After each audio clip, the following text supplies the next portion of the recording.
Ano, no? Pero, artista rin yung fiancé. Ano, no?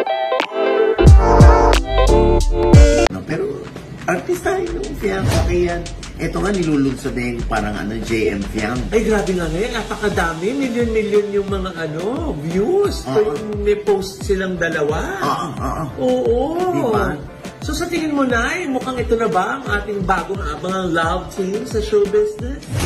Aba, malay naman natin, no? Lalo na kung may clamor, kung may demand, di ba? At kung meron ng hubong sandatahang lakas ng mga tagahanga. Why not, di ba? Oo. Siya, may karakter siya eh. Parang feeling ko naman, she can make it. Yes, pwedeng mag-artista yan si Fiang. Diyos ko, yung pangalan, may dating na Fiang. Oo, kakaiba no? Oo. Medyo remarkable.